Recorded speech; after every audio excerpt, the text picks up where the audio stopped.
Good day, General Ogunewe. You're welcome to Njenje Media TV. Good day. Thank you very much. How are you? I'm all right.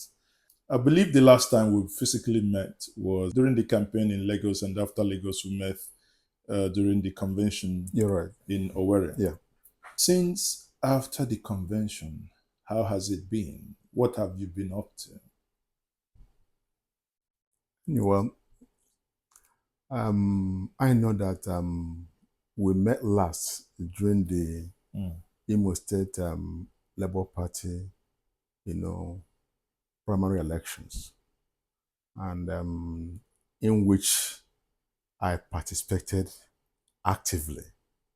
And the results is public knowledge. My actions are public knowledge. I've left what happened behind. As of now, I've moved on to Action Alliance, AA, as their flag bearer for November 11, 2023 elections. So far, so good. And I have to appreciate, what my teaming supporters, they've been there for me, and I appreciate them greatly. Before we go into the nitty-gritties of the Imo politics, I want to draw you back a little bit. Many may have met you, many may have heard your name. Many will be wondering, who is General Jack Ogunewe? Could you introduce us to the man called General Ogunewe? I'm Major General Lincoln Konyemre Jack Ogunewe. I'm from Akpodimezinite Mbise in Imo State. I am the son of Eze Colonel David Sonde Ogunewe and Ugoeze Stella Ogunewe.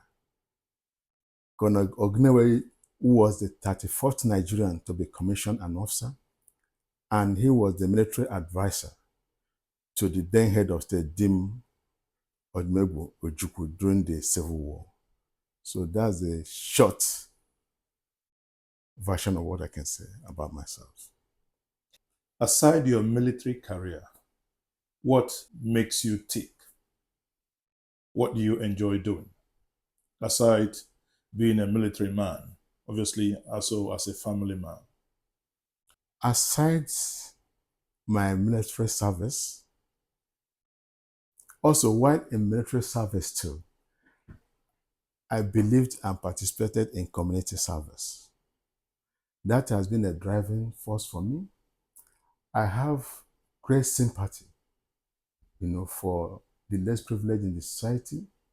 I have great sympathy for widows.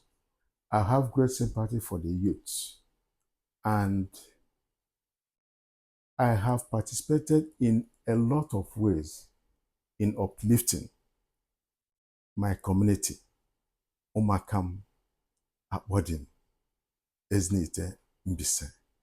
My actions and my participation in the activities are self-evident for any person to go and verify. Go and verify. Sounds like the line of His Excellency, Mr. P2B. Why do you want to be the governor of Imo State? I served the Nigerian military, the army to be specific, for 35 years as an officer.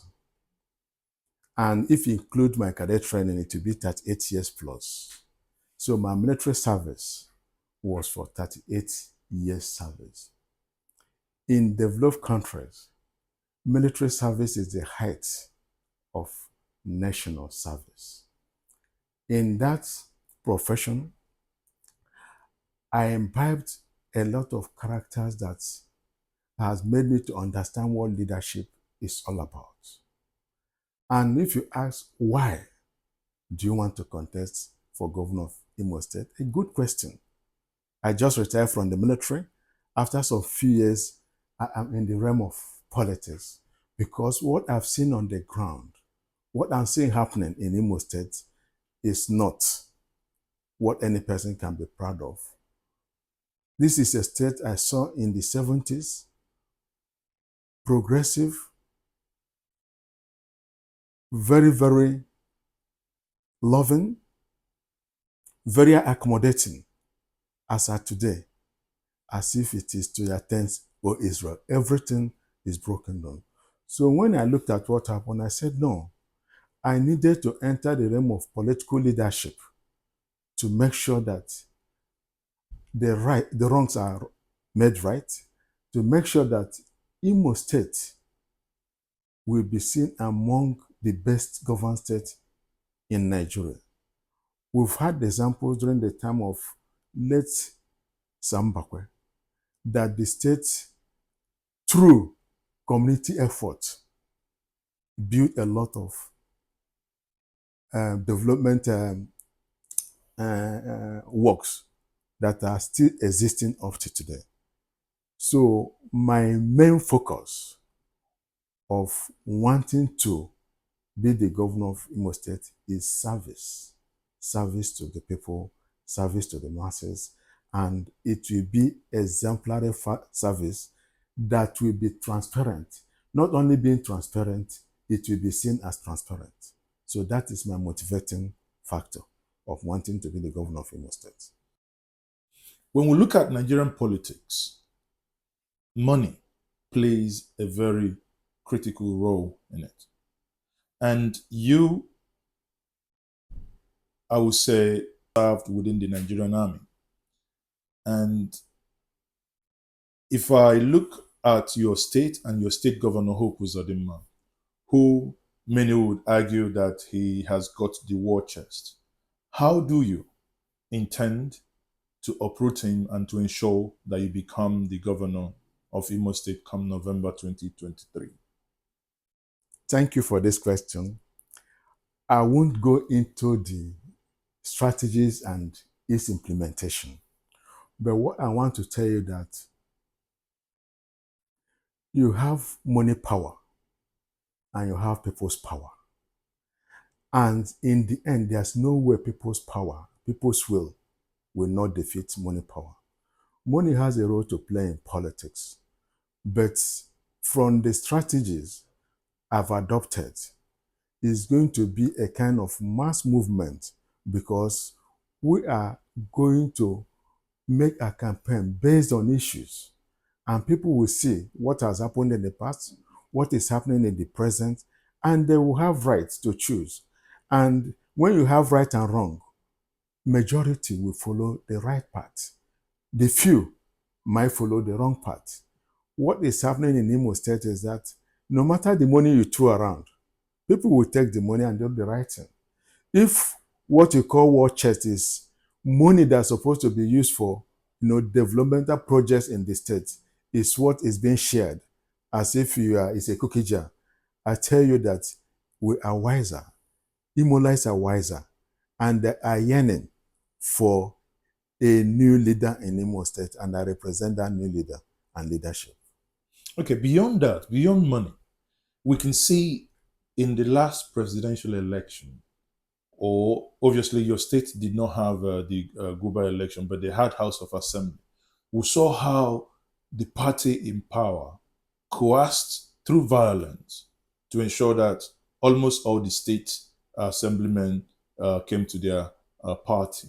During the presidential election, we saw what Ikengimo referred to as the Omoma magic. Polling units where there are no human inhabitation, yet returned hundreds of thousands of votes. Were these things to be replicated in November this year? How do you intend to fight that? Thank you very much. I want to state emphatically that the person that will be contesting the 11th November 2023 elections under Action Alliance is Major General Ogunewe, retired, MFR. Mark my word, every vote will count. Your votes will be protected. Even the government in power now in Imo State, they are very much aware that votes will count and it will be protected. If you see the movement of the governor, read his body language, he knows that. So it's not going to be business as usual. Ojukwu wrote his book, he said, because I'm involved. Because I am involved, our votes will count and it will be protected. I'll stop there. So are you going to use the military powers to protect the vote? I told you that the people's power is more than any force you will have in the world. The mass movement, the people's power. And let me tell you something. All the institutions that were involved in the election will do the right thing. They will do the right thing. And when we start off our campaign formally to being on the ground, you see these things unfold. Mind you, Imo State is a standalone election. So all the resources to ensure a credible, fair elections, will be available. I don't want to talk about strategies I have, which you start seeing as it's going to unfold. And we are going to make the necessary appeals to ensure that the right things will be done. And certainly it will be done. Many would then argue you have an impressive resume, and beyond the resume and the qualification, I piggyback on this. I somewhat touched on it before, but the question is, what makes you believe you are the best governor that Ndimo can have in 2023? Resume apart is what you see on paper. The character is what goes beyond what you see on paper. Character is futuristic. It's not a futuristic commodity. It's what you have accumulated over the years. So when you ask that question, I look at myself ask myself 3 questions. 1, are you educated enough to understand policies and its implementation in government? I said yes. Have you passed through institutions that these things have been tested? I said yes, both nationally and internationally and at United Nations.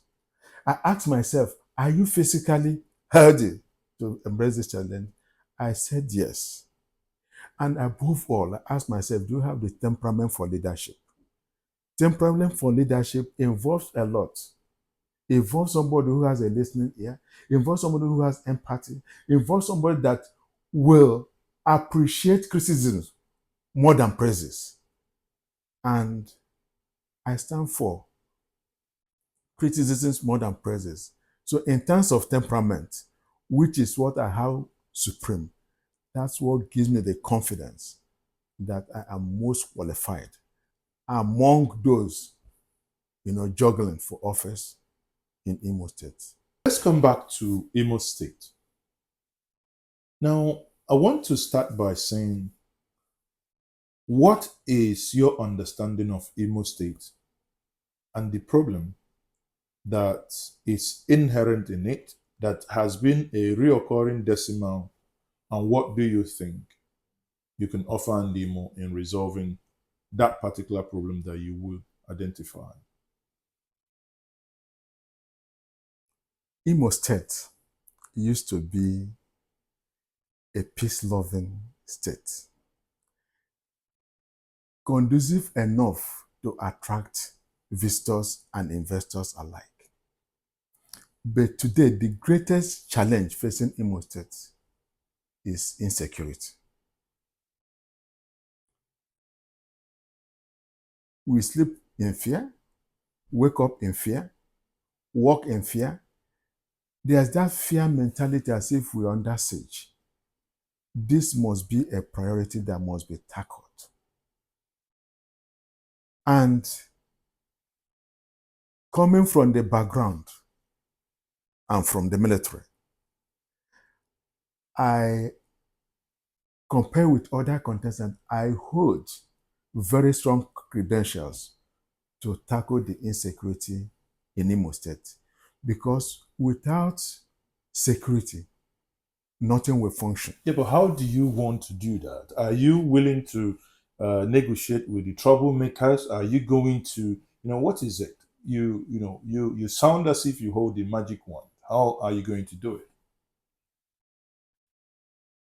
Every conflict in the world, whether World War II, World War One, Arab-Israeli conflict, Biafran civil war, the problem in the Niger Delta was not solved by guns, threats, bullets. Everything was solved on the negotiating table. There is a package for resolving conflict. And that package is negotiation, pacification, and reintegration. And I believe that if we apply this package on our own sons and daughters who don't hold extreme ideological views, we would have solved the problem halfway. Another area is borders on criminality.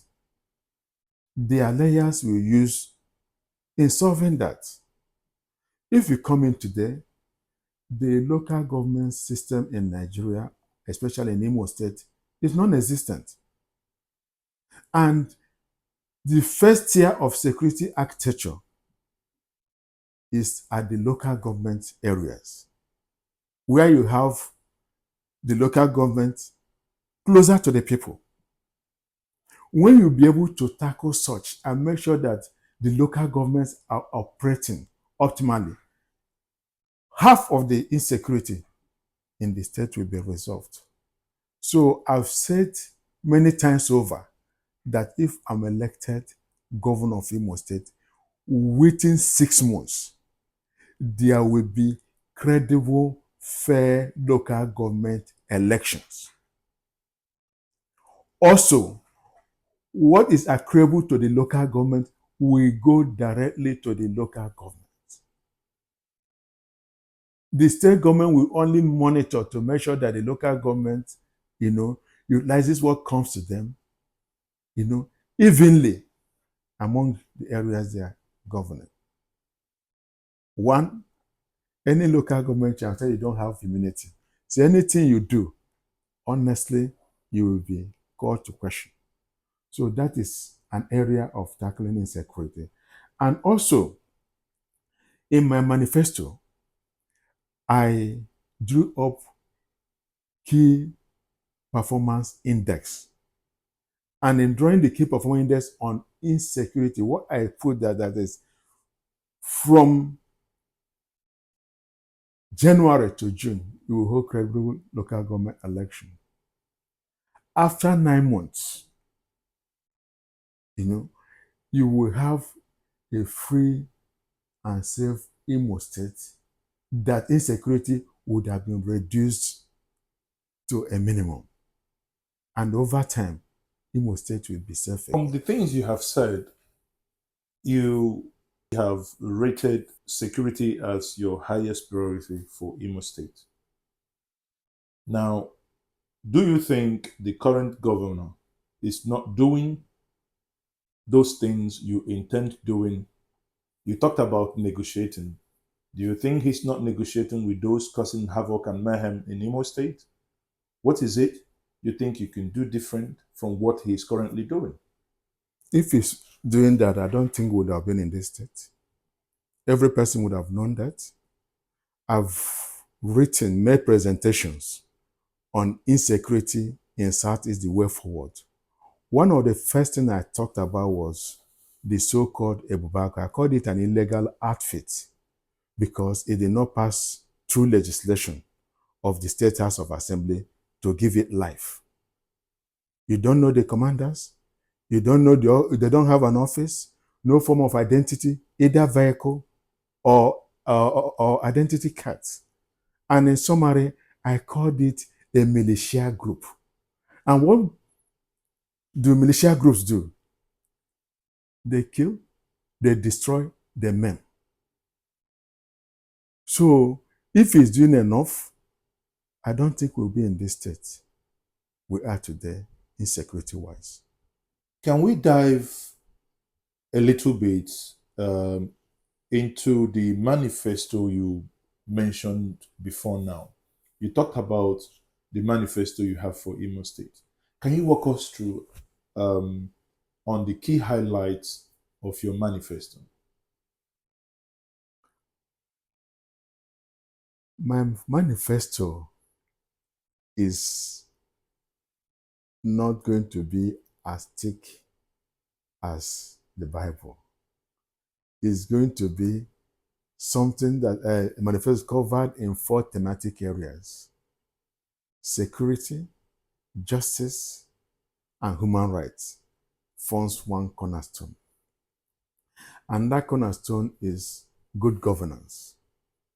Another cornerstone, 4 thematic areas, but I want to go into them, briefly.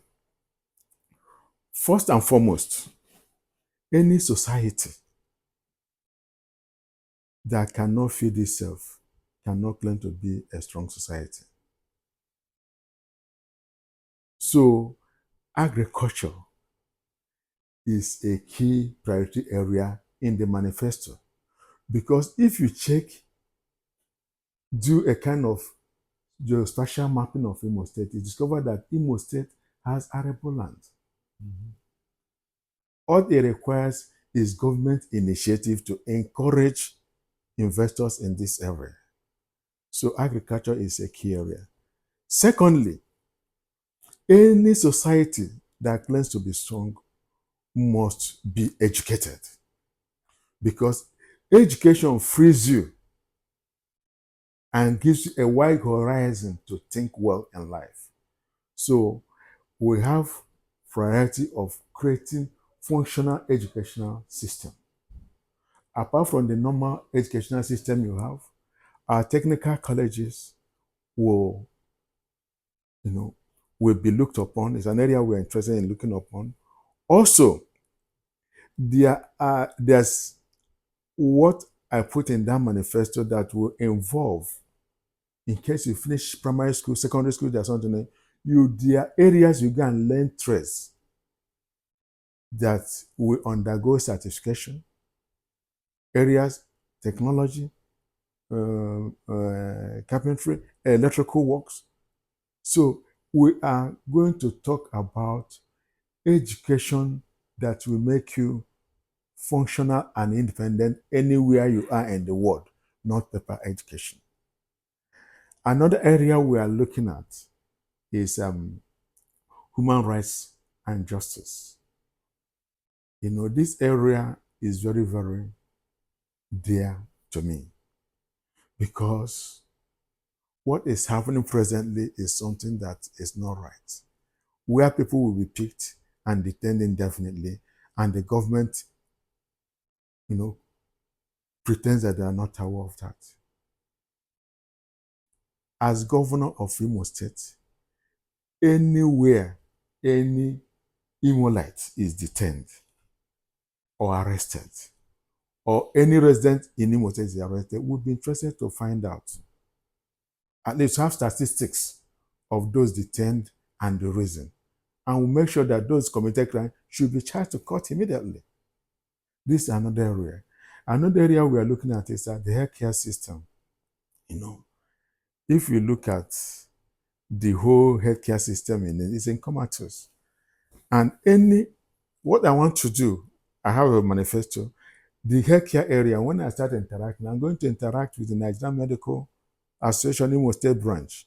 This is my own idea. Let us partner and develop a blueprint that will work, that will enable us in the 3 senatorial zones have at least reference hospitals that will at least match, certain level of, certain level of grading. So that's another area. Other areas about infrastructure development, they are all covered, and it's a holistic, document. But what I promise you as governor, that Manifesto will be developed into a developmental plan. And when it is worked on, it will be thrown to the people, let them make input.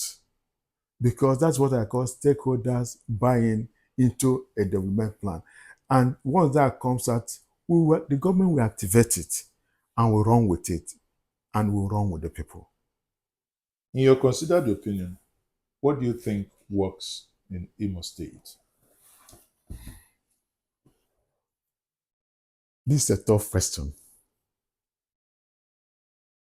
I would say praise singing. Praise singing? Yeah. Because you see, it has been given loud voice for people to sing praises of what is not right, for people to justify things that are not right, for people to clap at what is not right. And it has been given volume by the government. You will see white is white, black is black. Workers are not being paid, but you see praise singers talking that workers are receiving their salaries as at when due. And when you meet workers, they will tell you, we are being owed for almost a year plus 2 months. That of pensioners, pitiable.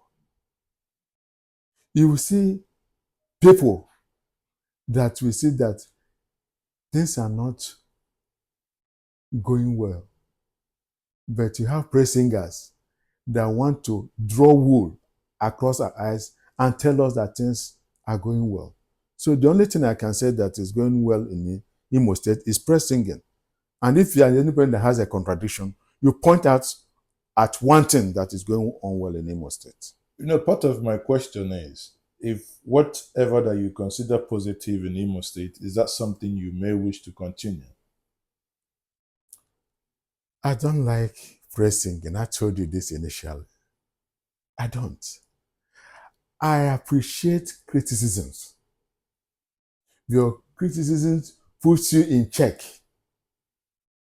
and makes you to ask yourself self-evaluating questions.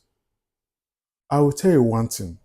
There's one governor, when he was elected, that sent him a text as an advice that it's not every person that praises you is a friend.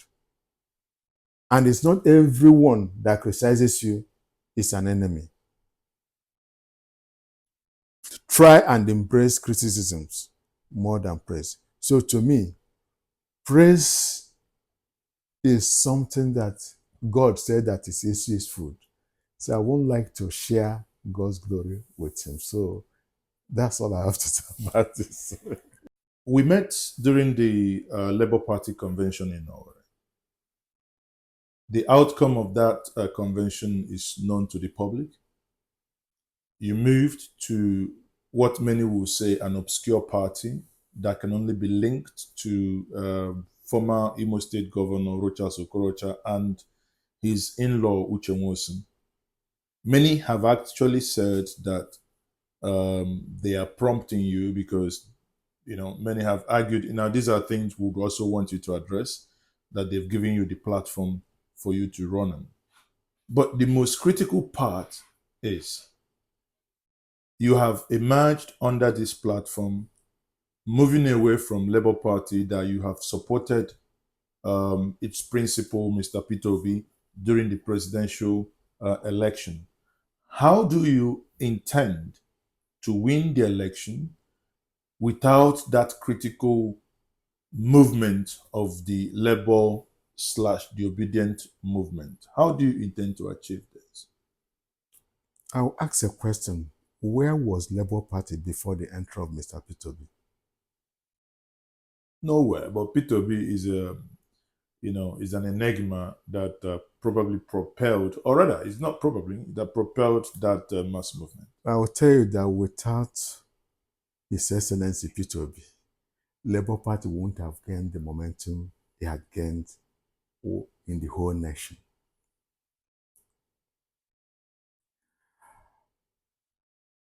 On myself, I thought deeply before I moved to Action Alliance. Imo State electorates are the most enlightened electorates in Nigeria. They are not looking at parties. They are looking at candidates. So, November 11 election will be determined not by party-based issues, but candidate-based issues. It's not the first time it was happening. PPA won election, a party no person heard of. But he had a governor then under Ojuzokalo. They had a governor under Yes. Ojuzokalo. PPA won election. Now, if you keep your eyes to the ground, you will see the swelling and yearning of Imo elites towards Action Alliance. When Power Mike fought Ali Baba in the 70s, Ali Baba he was big, huge. He made a lot of threats to Power Mike. We were all scared in the 70s. Power Mike replied in one word that the taste of the pudding is in the eating. You're going to wait and see how Action Alliance is going to be a kind of mass movement.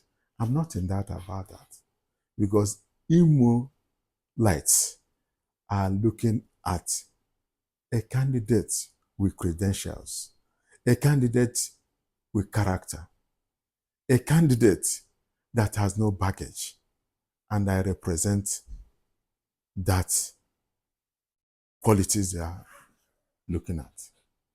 So, Action Alliance might be a small party yesterday, but it's no longer a small party in Imo State today. Yet many people may argue that it smacks of desperation that you contested you contested that election, and with the support of, so to say, the party leadership, considering that a couple of people stepped down for you. And, would you then, if you take, for instance, the supporters of those that stepped down for you, they had faith in you in Labour Party, and you moved to AA now, would they still be in Labour Party, or are they going to move to AA in order to ensure that you are delivered? Watch and see. That's all I can say. Watch and see. It was not an act of desperation. I'm not desperate to be governor, but I'm desperate to make sure that insecurity ends in Imo State. I'm desperate to make sure that good governance, comes into place in Imo State. I am desperate to make sure that governance, has principles. It has best practices. I'm desperate to make sure that I bring those things to bear in Imo State. I'm not desperate that I'm seeking for power. I'm not desperate that I want to intimidate anybody. I'm desperate for the best for Imo State. And I thank God for what is unfolding in Imo State. It is sending shivers to all other candidates. And when I say this thing, go and verify. We're rounding up shortly, but obviously we cannot conclude this interview with you without asking you about a critical segment of the Peter Obi movement that supported you while you were in Labour Party before you moved to AA. What is your relationship today with the obedience, those who defied all odds and ensured that they elected a president of their choice? They supported you before then. Now you are in a different party. Do you still have that relationship and maintain? The relationship between me and obedience is symbiotic. It is organic.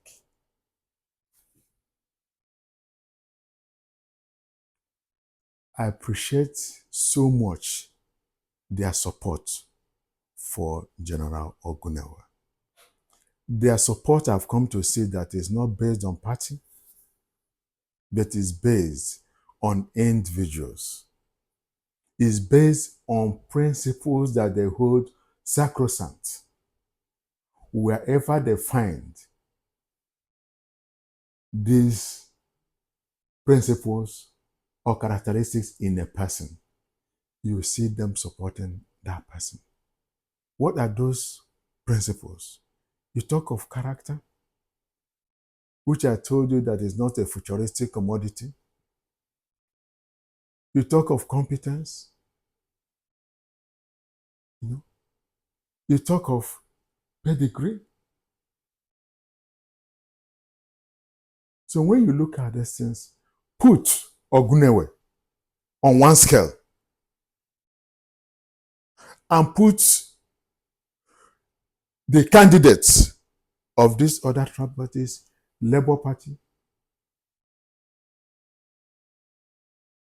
PDP, APC, on a scale for you to evaluate. So I throw the questions back to you. Put Ogunewe aside, these three other candidates aside, whom will you go for? Will you go for party, or will you go for the individual that has met the obedient, principles? So I treasure and appreciate so much the support of the obedient family. And just like I've told them, their support has given me a moral burden that I will never fail or disappoint when elected governor of Imo State. Thank you, my brother.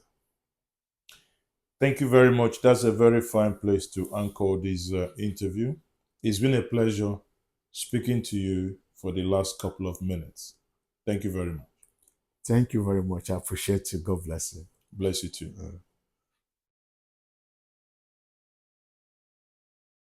La la la.